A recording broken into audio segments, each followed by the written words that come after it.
আজকে আমরা আড্ডা মারবো। তোমরা হয়তো ভাবছো যে ম্যাম আমাদের সঙ্গে ঠাট্টা করছেন, ইয়ার্কি করছেন। একদমই নয়, আমি ভীষণ সিরিয়াস যে আজকে আমরা পড়াশোনা করবই না, আজকে আমরা আড্ডা মারবো। কারণ আড্ডার কোনো নির্দিষ্ট সময় হয় না। যখন আমরা একসঙ্গে মিলে খোশ গল্পে বসবো তখনই আড্ডা জমে যাবে। তো এখন আমরা সবাই মিলে একসঙ্গে হয়েছি খোশ গল্পে, সেজন্য একটু বাদে আমাদের আড্ডা শুরু হয়ে যাবে। এবার চুপি চুপি একটু বলে রাখি যে বিষয়টা হচ্ছে যে পঞ্চতন্ত্র বলে যে সৈয়দ মুজতবা আলীর রম্য রচনাটি আছে, তার আড্ডা নামক যে প্রবন্ধটা, সেটা নিয়েই আমরা একটু আড্ডা মারব। তাহলে আড্ডাই তো হলো, আড্ডা নিয়ে আড্ডা মারা। এবার এখানে অনেক কিছুই বলেছেন লেখক। কি কি বলেছেন সেই জিনিসগুলোকেই আমরা একটু গল্পের মতো করে বুঝে নেব। কি কি বলছেন লেখক? লেখক প্রথমেই খুব আনন্দ প্রকাশ করেছেন, কারণ তিনি বলছেন যে বাঙালি আড্ডাবাজ জাতি, এটা নিয়ে বাঙালির ভীষণ একটা গৌরব আছে, লেখকেরও আছে। এবার এতদিন ধরে এই বাঙালির আড্ডা নিয়ে বাংলা প্রবন্ধ ইত্যাদিতে অনেক চর্চা, লেখালেখি ইত্যাদি হয়েছে। সম্প্রতি লেখক দেখতে পাচ্ছেন যে ইংরেজি ভাষাতেও আড্ডা নিয়ে বেশ কিছু লেখালেখি চলছে। সুতরাং এই যে আড্ডা বিষয়টার ব্যাপকতাটা এতটা বেড়ে যাচ্ছে দেখে লেখক খুব উৎফুল্লতা অনুভব করছেন। এবার তার যেটা বক্তব্য সেটা হচ্ছে যে বাঙালি বলে বটে যে হ্যাঁ, তারাই হচ্ছে পৃথিবীর সেরা আড্ডাবাজ জাতি। এই কথাটা কে বিচার করবে এটার সত্যতা বা এটার যে সর্বজনমান্যতা? কারণ এটা একদিক থেকে কিছু মানুষের মতে সত্যি বাঙালিদের কাছে, আবার কিছু মানুষ সেটাকে ভুলও বলবেন অনেকটা। কারণ আড্ডা যেহেতু হচ্ছে একটা খাবারের মতো, খাবার মানে ভোজন বস্তু, তার যেরকম একটা রস রয়েছে তেমনি আড্ডারও একটা রস রয়েছে। খাবার কিরকম? লেখকের প্রিয় মাছ হচ্ছে ইলিশ মাছ। এবার সেই ইলিশ মাছ বিভিন্ন প্রদেশে বিভিন্ন নামে পরিচিত এবং বিভিন্ন জন তাকে বিভিন্নভাবে রান্নাও করে। কিন্তু কথাটা হচ্ছে যে এক প্রদেশের রান্না আরেক প্রদেশের লোকের মুখে রোচে না। যেমন বাঙালিরা খুব ভালো করে হয়তো একদম সর্ষে বাটা, কাঁচা লঙ্কা সমস্ত কিছু দিয়ে, যেটাকে আমরা সর্ষে ইলিশ বলি আর কি, খুব ভাবতেই তো জিভে জল চলে আসছে। এবার সেই সর্ষে ইলিশ যখন তারা রান্না করছে তাদের মতে এটাই সেরা রান্না। কিন্তু এর যে অপূর্ব স্বাদ সেটা আবার সিন্ধীদের মুখে রোচে না। এবার সিন্ধি কাদের বলা হবে? সিন্ধু অঞ্চল। এককালে ভারত বাংলাদেশ, ভারত পাকিস্তান সবাই যখন একসঙ্গে আমরা ছিলাম তখন যে সিন্ধু প্রদেশটা, অর্থাৎ এখনকার দিনে পাকিস্তানের সিন্ধু অঞ্চলে বসবাসকারী যে মানুষজন, তাদের মধ্যে কিছু হিন্দু আছেন, বৌদ্ধ আছেন, শিখ আছেন, কিছু আছেন আবার মুসলমান ধর্মের, তো এদেরকে বলা হয় সিন্ধি। তো যেটা বলছিলাম যে বাঙালিদের এত শখ করে অপূর্ব স্বাদওয়ালা যে সর্ষে ইলিশ, সেটা কিন্তু সিন্ধীদের মুখে রোচে না। আবার ধরো সিন্ধীদের রান্না করা যে ইলিশ সেটা আবার ভৃগু কচ্ছপ। এখনকার দিনে যে জায়গাটার নাম হচ্ছে ভরোচ, অর্থাৎ গুজরাটের নর্মদা নদীর তীরে যে শহরটা, খুব প্রাচীন, ঐতিহ্যশালী, পবিত্র একটা শহর, কারণ স্বয়ং ভৃগুমণি এই নগরীর পত্তন করেছিলেন। তো সিন্ধীদের রান্না করা ইলিশ মাছ আবার ভারতের লোকজনের মুখে রোচে না, তারা পছন্দ করে না। তো সেই রকম ভাবেই আড্ডাটাও কিন্তু অঞ্চল ভেদে, ব্যক্তি ভেদে তার স্বাদ বদলে বদলে যায়। ফলে বিভিন্ন জাতির মানুষই এইটা প্রচার করবার জন্য ব্যাকুল হয়ে থাকে যে তাদের মতো আড্ডাবাজ জাতি আর পৃথিবীতে নেই। তো এই নিয়েই এই আড্ডা নামক প্রবন্ধটা চলেছে।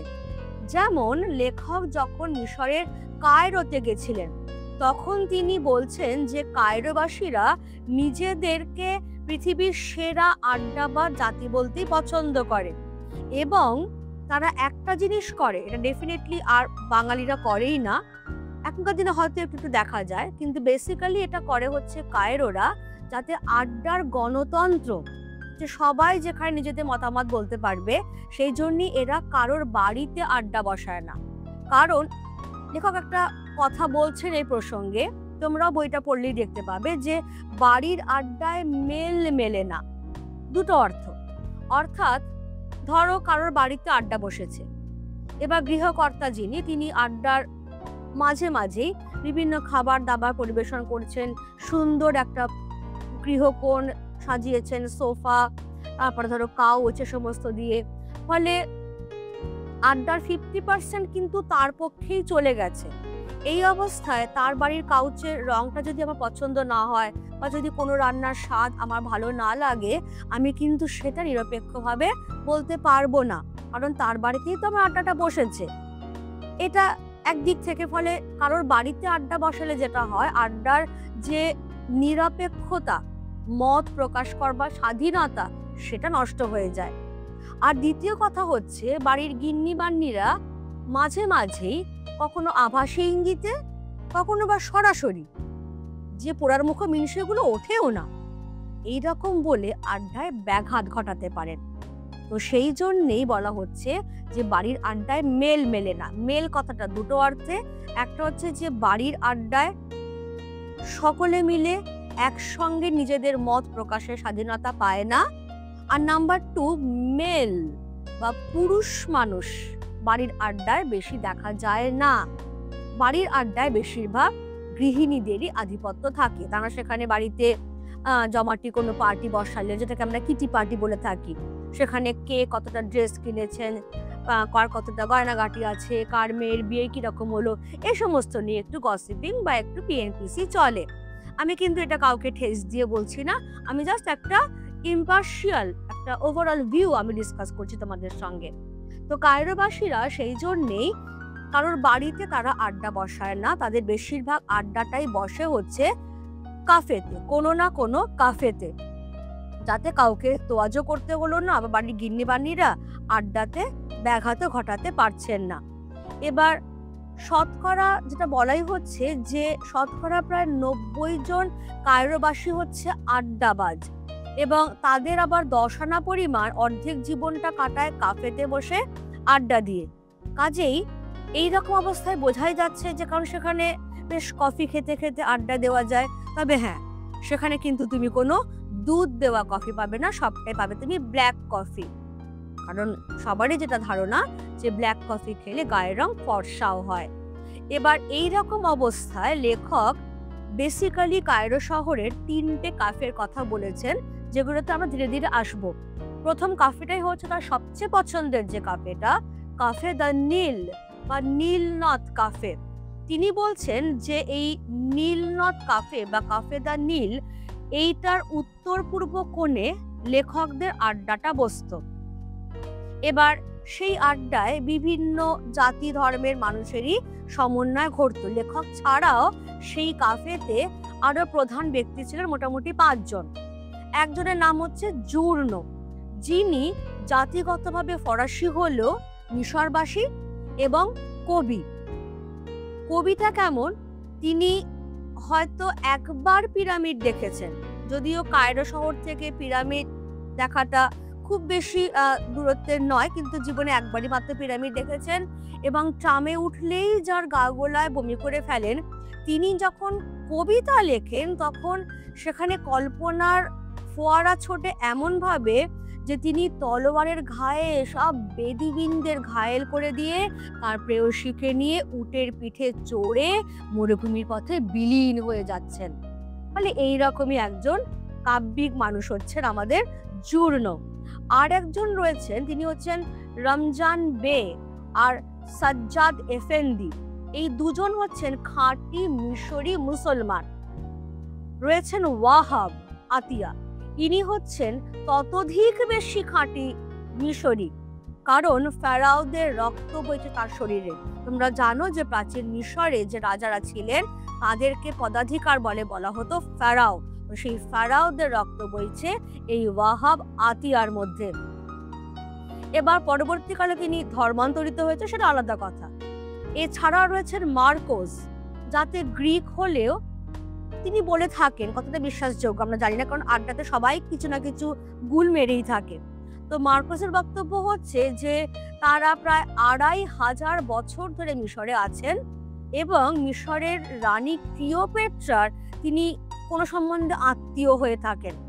লেখক বলছেন যে কথাটা যে চট করে অবিশ্বাস করব এমনটা বলা যাচ্ছে না, কারণ মার্কোস মাঝে মাঝে যেটা হতো যে সে কিন্তু যখন ব্যবসায় বড় রকম দাও মারতে পারতো, লাভ টাভ হতো, তখন সে ফ্রিতে সবাইকে এক রোঁদ করে কফি খাইয়ে দিত। তার মানে কিন্তু এই নয় যে বাকি আড্ডাবাজরা তার প্রতি কৃতজ্ঞ হয়ে সবসময় তার মুখের দিকে তাকিয়ে আছে। কারণ মার্কোস বেশিরভাগ সময়টাতেই তাকে মেরে কেটে ফেললেও আড্ডা, তর্ক বিতর্ক, ঝগড়াঝাটিতে সে অংশগ্রহণই করতো না। বেশিরভাগ সময় চেয়ারে হেলান দিয়ে মাথা রেখে আকাশের দিকে হাঁ করে ঘুমোতো। আর তা নয় তো খবরের কাগজে শুধু শেয়ার বাজারে হাল হকিকত, কোনটার শেয়ার উঠছে কোনটার শেয়ার নামছে, এইগুলো সে দেখতো। ফলে কফি খাওয়ানোটা এমনটা নয় যে কেউ তার প্রতি অবলাইজড হয়ে থাকবে। তার ইচ্ছে হয়েছে বা ব্যবসায় তার লাভ হয়েছে, সেই জন্য সে কফি খাচ্ছে। এটাই আমি বলছিলাম যে ক্যাফের গণতন্ত্র হচ্ছে এটাই, যে আমি তোমাকে কফি খাওয়ালাম মানে তুমি আমার তালে তাল দেবে, বা আমি সেখানে একদম বক্তৃতা দেব, মাতব্বরি মারবো, তা কিন্তু কোনো মতেই নয়। এবার এই যে লেখক, প্রশ্ন উঠতে পারে যে লেখক কি করে এই রকম বিচিত্র যে কাফে দা নীলের আড্ডায়, বিচিত্র মানুষের সমাবেশে তিনি কি করে ঢুকলেন। লেখকও খুব মজার ছলে অনেক রকম তুলনা, ব্যঞ্জনা ইত্যাদি দিয়ে বলছেন যে তিনি যখন কায়রোতে এসেছিলেন তখন একেবারেই নতুন, চারদিকের লোকজন তার অপরিচিত। এই রকম অবস্থায় একাকিত্বে বিরক্ত হয়ে পর্যটন ব্যাপারটা যে কতটা একঘেয়ে হতে পারে তার উপরে একটা বই লিখবেন ভাবছেন। এমন সময় তার হঠাৎ করেই পরিচয় ঘটে গেল এই ক্যাফেটার লোকজনের সঙ্গে। কারণ এই ক্যাফেটা তিনি যেখানে থাকতেন তার বাড়ির একটু পাশেই, খুব দূরে নয়। ফলে সকাল সন্ধে তিনি কফি খেতেই ওই ক্যাফেতে যেতেন। একদিন গেছেন এরকম, আর সেই রকমই তিনি দূর থেকে লক্ষ্য করেছেন যে ওই ক্যাফেটার উত্তর পূর্ব কোণে যে একদল লোক বসে আছে, তাদের কিন্তু কফি খাওয়াটা মূল উদ্দেশ্য নয়, আড্ডা মারাটাই। এবার তারাও লেখককে অনেকদিন ধরেই দেখছে, লেখক আসছেন, একটু করে কফি খাচ্ছেন, চলে যাচ্ছেন। ফলে আড্ডাবাজকে চেনে, যেমন রতনে রতন চেনে। তো সেই রকম ভাবেই একদিন হঠাৎ করেই পরিচয় ঘটে গেল। সাদরে আহ্বান জানিয়ে তাকে সদস্যরা দলের মধ্যে টেনে নিলেন। ব্যাপারটা কিরকম, এই যে প্রথম পরিচয়ের মধুর ক্ষণটাকে লেখক একটু ঠাট্টা, মানে ব্যঙ্গ নয় কিন্তু জাস্ট ঠাট্টা মজা করে, কারণ তার খুব ভালো লেগেছে হঠাৎ পরিচয়টা।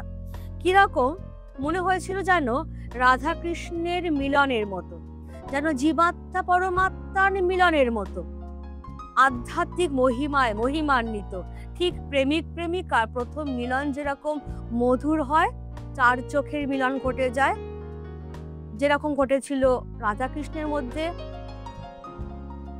লায়লা মজনুর মধ্যে, ঠিক সেই রকম ভাবে যেন আড্ডার বাকি সদস্যদের সঙ্গে তারও প্রথম পরিচয়টা এরকম অনায়াসেই হঠাৎ করেই ঘটে গেল। এবার যেটা ব্যাপার আমি এক্ষুনি বললাম, যেটা যে ওই যারা আড্ডাবাজ, তারা লেখক যে একদম খাঁটি আড্ডাবাজ সেটা তারা সঠিক অনুমানটাই করেছিলেন।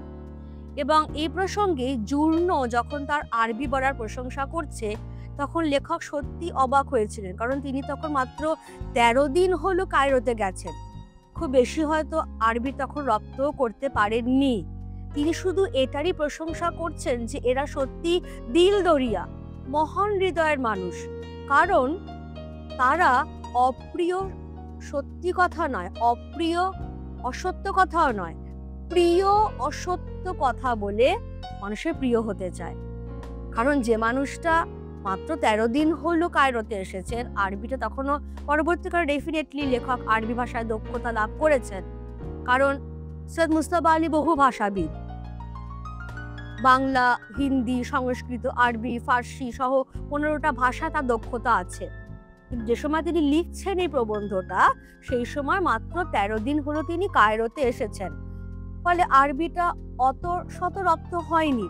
কিন্তু জুর্নো তার সেই আধো আধো ভাঙা ভাঙা আরবিরই প্রশংসা করছে দেখে লেখক মনে মনে তাদের দিলদরিয়া হওয়ার তারিফ করছেন, যে এরা প্রিয় অসত্য কথা বলেও মানুষের কাছে প্রিয় হতে চায়। এবার ওখানকার যে ছোকরা বেয়ারাটি ছিল সে লেখককে চেনে, লেখক প্রায় সেখানে যেতেন বলে। সেও যখন দেখছে যে লেখক এই আড্ডাবাজদের দলে গিয়ে ভিড়ছেন, সেও সেখানে আসছে এবং নীল নদের মতো করেই বিশাল একটা হাসি হেসে লেখককে রেকমেন্ডও করছেন যে ইনিও খুব দিলদরিয়া মানুষ, কারণ ইনি বেশ বড় সড়ো টিপস দিয়ে থাকেন।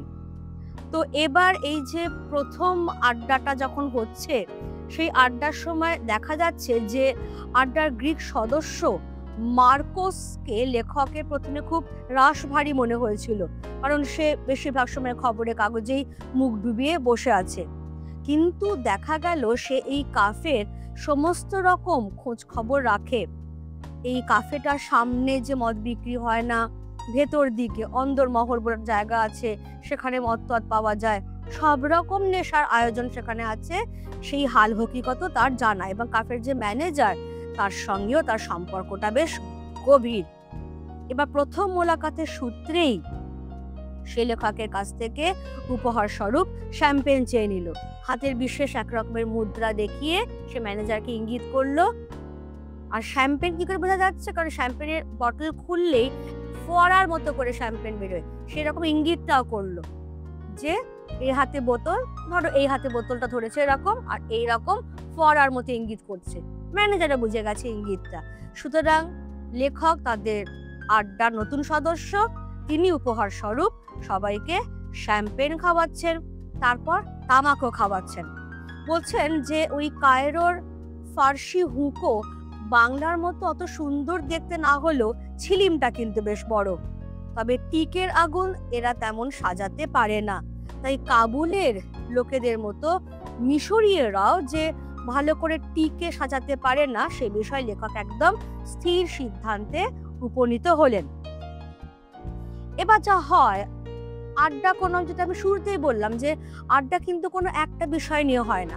আড্ডা সবসময় এক বিষয় থেকে আরেক বিষয়, মানে বিষয়ান্তরে ঘোরাফেরা করে। তো এখানেও তাই যেরকম হচ্ছে যে রমজান বে সেভাবেই সে জানাচ্ছে যে তার নিজের মামা, তিনি মক্কায় যখন হজে গেছিলেন, সেখানে কয়েকজন আড্ডাবাজ মানুষের দেখা পেয়েছিলেন যারা 5 ওয়াক্ত নামাজ পড়ে আর বাকি সময়টা আড্ডা দিয়ে কাটায়। এবার তারা যে ঠিক কারা, সে একটু ভাঙা ভাঙা হতে বলছে বাঙালি, বাঙ্গাল।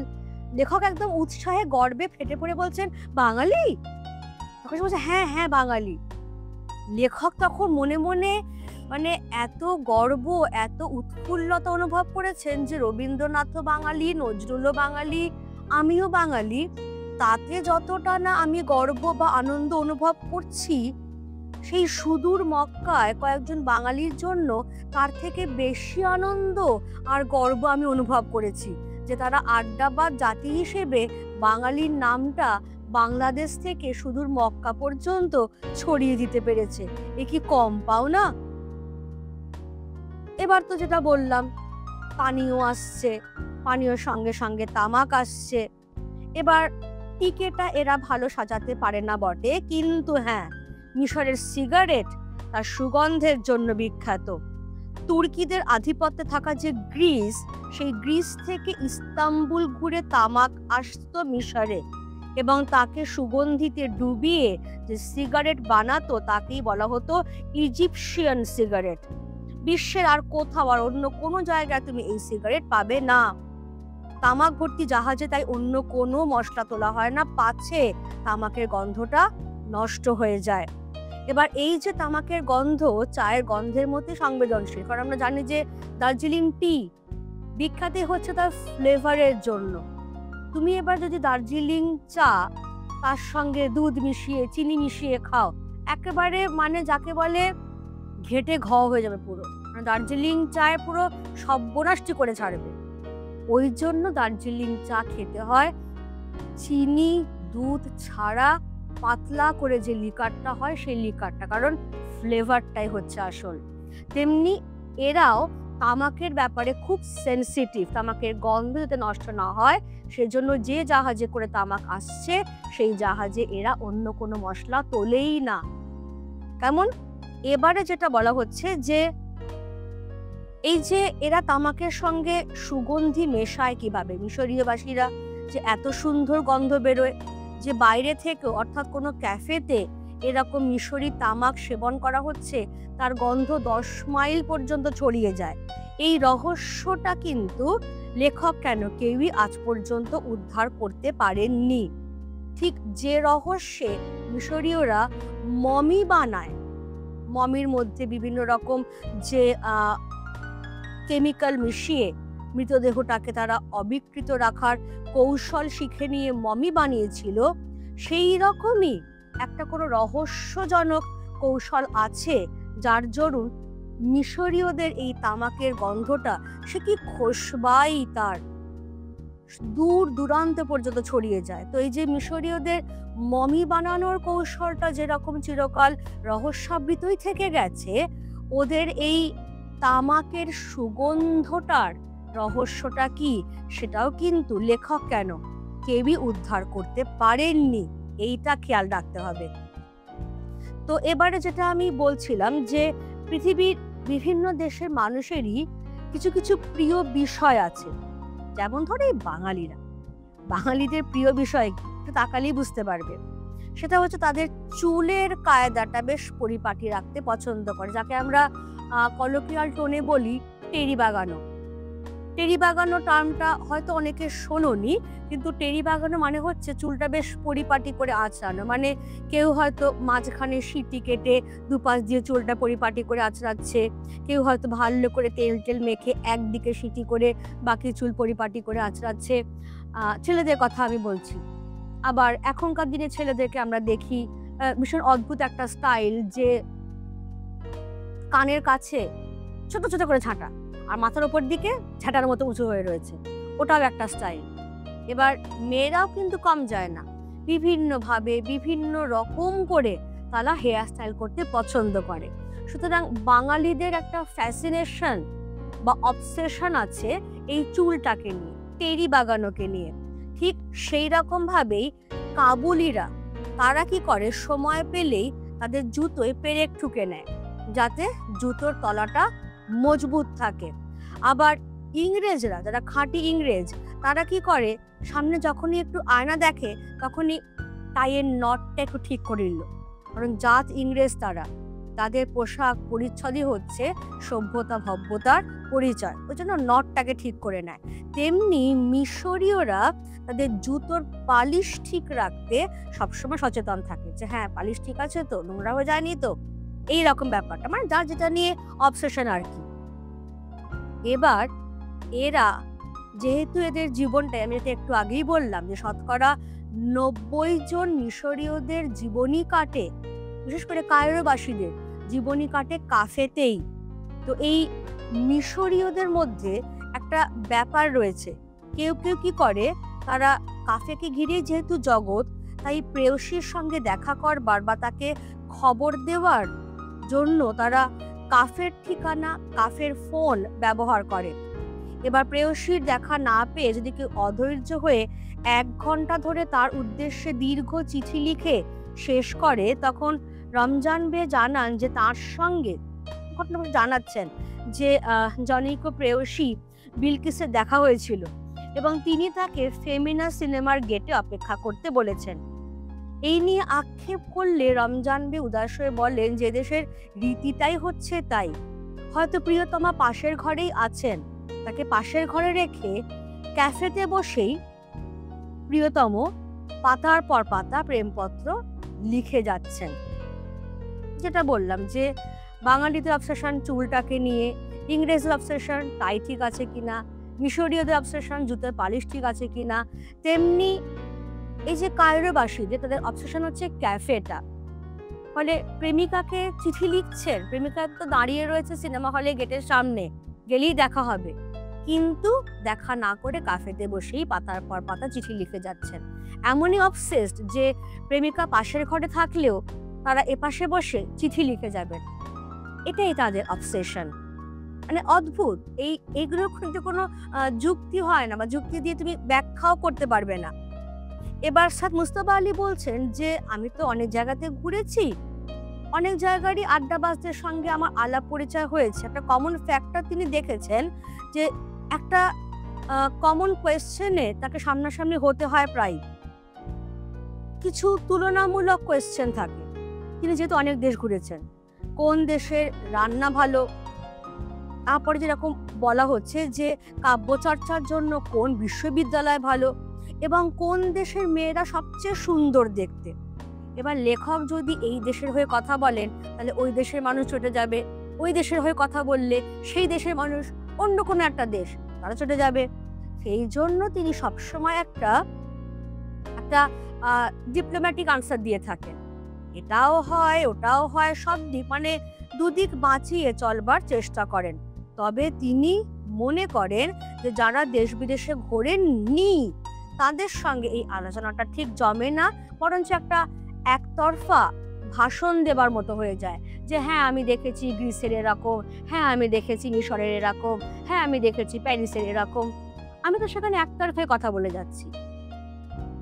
এবার যদি এমন হয় যে আমিও দেশ বিদেশ ঘুরেছি, তুমিও দেশ বিদেশ ঘুরেছ, তখন কিন্তু আড্ডাটা জমে ওঠে। আলাপ আলোচনা তর্ক বিতর্কের মধ্যে দিয়ে একটা সত্যিকারের আড্ডা হয়ে ওঠে। আর যদি ওপাশের লোকটা কোনো দেশই না ঘুরে থাকে, সে শুধু আমার কাছ থেকে ইনফরমেশনই নেবে, ফলে সেটা তখন আর আড্ডা হয় না, সেটা একটা বক্তৃতা কাইন্ড অফ হয়ে যায়। তো এবার যেটা লেখক বলছেন যে যদি আড্ডার বিষয়বস্তু হয়ে যায় সৌন্দর্য, তখন সেটা নিয়ে সত্যি সত্যি আলোচনা বা গর্ব করার জায়গাতে রয়েছে কিন্তু কায়রো শহর। রীতিমতো দাবিদার বলা যেতে পারে, কারণ কায়রো শহরে গ্রিক, আরব, তুর্কি, হাবশি, ইতালীয়, ফরাসি, ইহুদি প্রভৃতি নানা জাতের বসবাস। এবং এক্ষেত্রে যেটা হয়, এদের অনেকেই, এদেশের মেয়েরা যারা বেশিরভাগই যেহেতু মুসলিম, তারা বোরখা পরলেও সৌন্দর্যে, কারণ যে চোখ দুটো বেরিয়ে রয়েছে, অনেক সময় চোখ দুটো দেখাও যায় না, কিন্তু হয়তো হালকা সময়ের জন্য বোরখাটা তুললো, তখন বোঝা যায় যে এদেশের নারীরা, কায়রোর নারীরা সৌন্দর্যে বহু জাতিকে টেক্কা দিতে পারে। কায়রোতে খুব কম বৃষ্টি হয়, সাহারা মরুভূমির যে শুকনো শুকনো ড্রাই ওয়েদার, সেটা টিবি রোগ বা যক্ষা রোগ সারাতে সাহায্য করে। পিরামিডের অবস্থান কায়রোর ঠিক বাইরেই এবং আনন্দ স্ফূর্তির পীঠস্থান বলা যেতে পারে এই কায়রো শহরটাকে।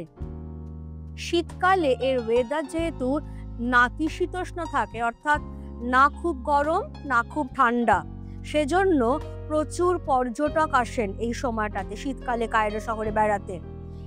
মার্কিন ধনীরা আসেন এবং যেহেতু মার্কিন ধনকুবেররা আসেন, সেই জন্যেই তাদের পেছন পেছন আসেন তাবর তাবর সুন্দরীরা।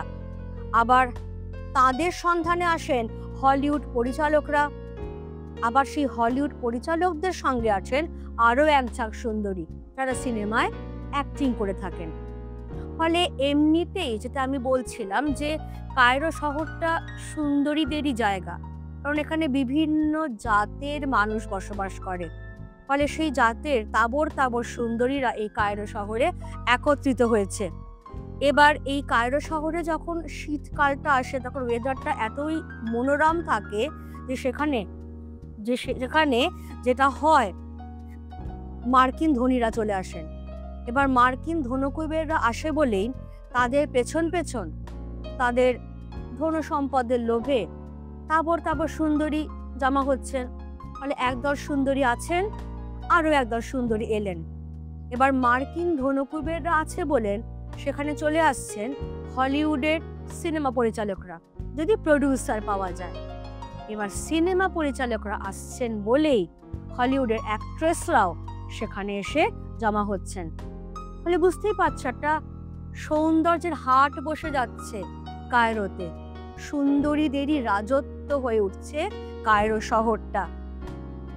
এবার এই যে কাফে দ্য নীল, তার সঙ্গে লেখক এবার তুলনা করছেন সেমিরামিস কাফে। সেমিরামিস কাফেটা একটা অন্য জায়গায় অবস্থিত এবং সেখানে বিচিত্র চরিত্রের মানুষের সমাগম। সেখানে বেকার যুবক যেমন রয়েছে, কলেজ ছাত্র, কেরানি, ইন্স্যুরেন্স এজেন্ট সবাই রয়েছে। এবং আড্ডার বিষয়বস্তুও তাই বিভিন্ন রকম, রাজনীতি থেকে, সাহিত্য থেকে, সমাজনীতি, অর্থনীতি, সমস্ত কিছু। আর এদের হাবভাবটা এমন, সবাই সব জানে। বিশ্বের রাজনীতির হাঁড়ির খবর এদের ঝুলিতে। লেখক অবাক হয়ে ভাবেন যে আচ্ছা, সারা পৃথিবী জুড়ে যে এত সমস্যা, রাজনীতিবিদরা কিছু করে উঠতে পারছেন না, তাহলে তারা এদের কাছে আসছেন না কেন? এদের কাছে এলেই তো এরা আবার চুটকি বাজিয়ে তুরুক তুরুক করে সব সমস্যা সমাধান এক্ষুনি বাতলে দেবে। আরে এত মূল্যবান সমস্ত এদের মতামত বেকার শুধু শুধু ক্যাফেতেই নষ্ট হয়ে যাচ্ছে। তো এইটা হচ্ছে সেমিরামিস ক্যাফের চরিত্র। আর একটা ক্যাফের কথা লেখক বলছেন যেখানে তিনি খুব বেশি যান না, সেমিরামিস ক্যাফেতেও খুব বেশি যান না। তার পছন্দের প্রথমতম জায়গাটা হচ্ছে ক্যাফে দ্য নীল বা নীলনদ ক্যাফে, যেটা তার বাড়ির পাশেই। সেকেন্ডলি যেটা মাঝে সাঝে যান সেমিরামিস ক্যাফেতে, খুব একটা পছন্দের জায়গা সেটা নয়, কারণ সবাই সেখানে এমন একটা হাবভাব করে যে সব জানতা।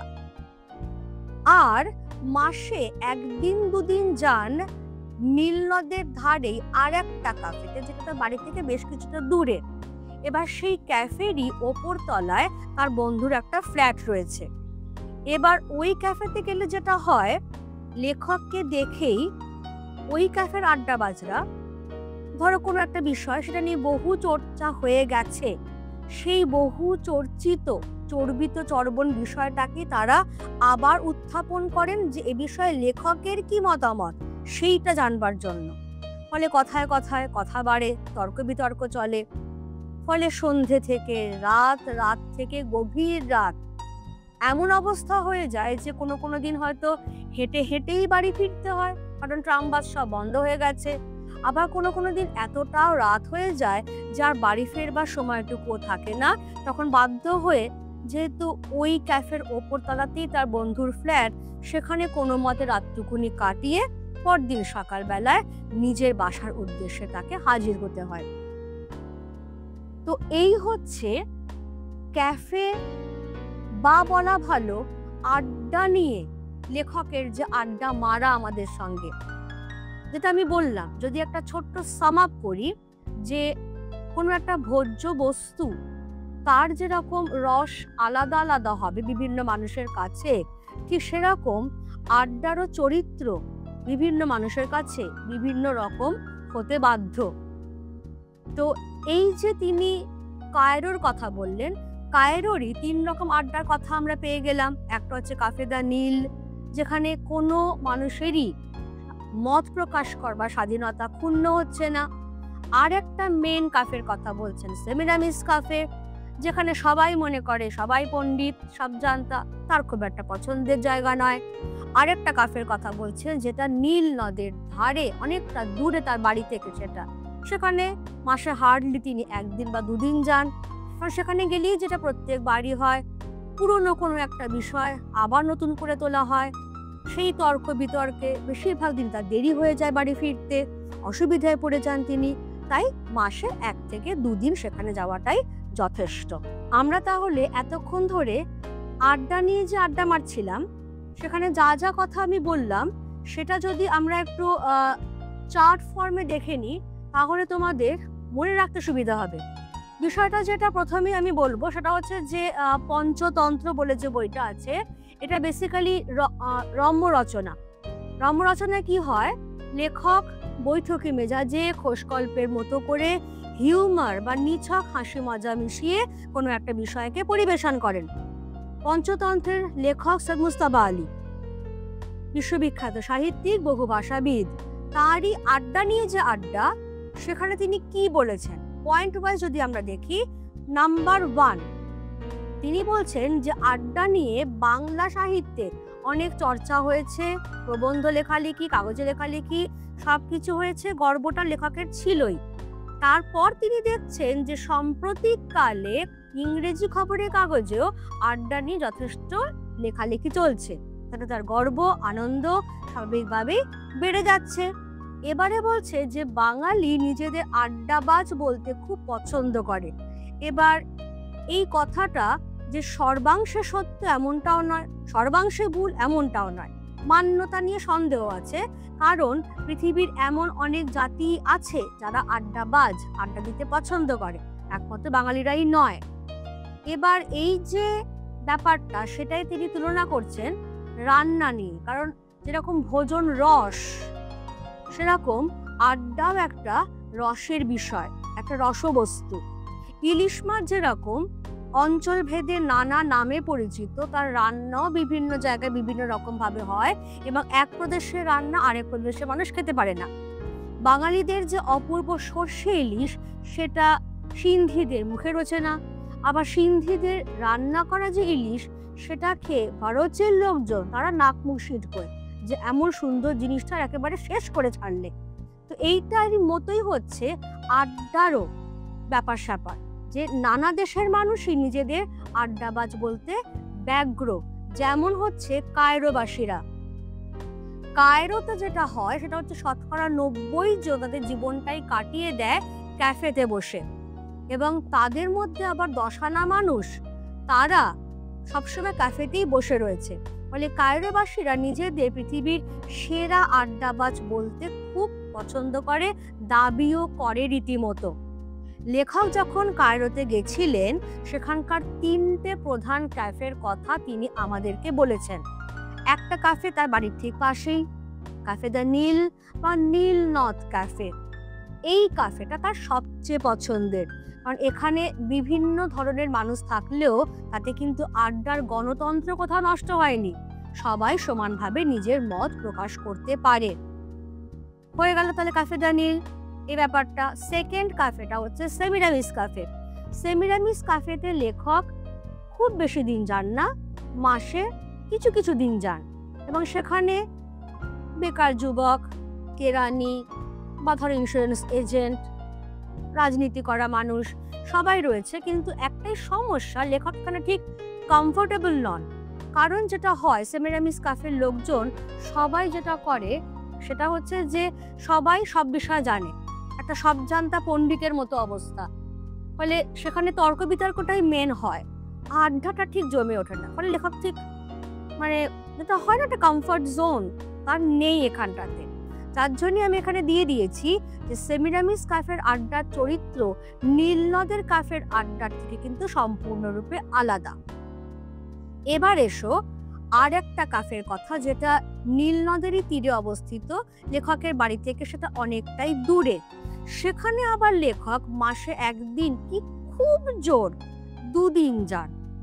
কারণ সেখানে গিয়ে যেটা হয়, একটা সমস্যায় পড়তে হয় তাকে, যে লেখককে দেখেই বহু চর্চিত, ধরো চর্বিত চর্বণ, সেই বহু চর্চিত বিষয়টা আবার নতুন করে তোলা হয়, এবং সেই বিষয়ে লেখকের কি মন্তব্য তা তারা খুব আগ্রহের সঙ্গে জানতে চান। মাঝখান থেকে ওই বহু চর্চিত বিষয়টা নিয়ে আবার চর্চা করতে করতে অনেকটা সময় কেটে যায়, তার দেরি হয়ে যায় বাড়ি ফিরতে। কোনো সময় যখন বাড়ি ফিরতে পারেন না, তখন সেই কাফের ওপরেই তার বন্ধুর ফ্ল্যাটে তাকে রাতটা কাটাতে হয়, সকাল হয়ে নিজের বাড়িতে চলে আসতে হয়। তো এই জন্যই তিনি সবচেয়ে প্রেফার করেন ক্যাফে দ্য নীল এইটাকে।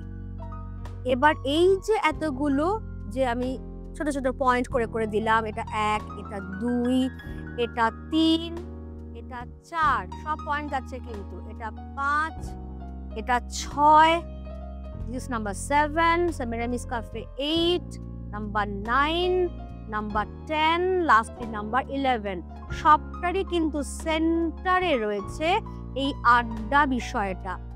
অর্থাৎ আড্ডা নিয়ে লেখকের কি ধারণা, তিনি কায়রোতে গিয়ে কোন কোন ক্যাফেতে কাদের সঙ্গে আড্ডা মেরেছেন, তাদের চরিত্র বৈশিষ্ট্য, এই সমস্ত কিছু নিয়ে। তেমন ঠিক আছে, আশা করি আমি সবার কাছে ক্লিয়ার করতে পেরেছি।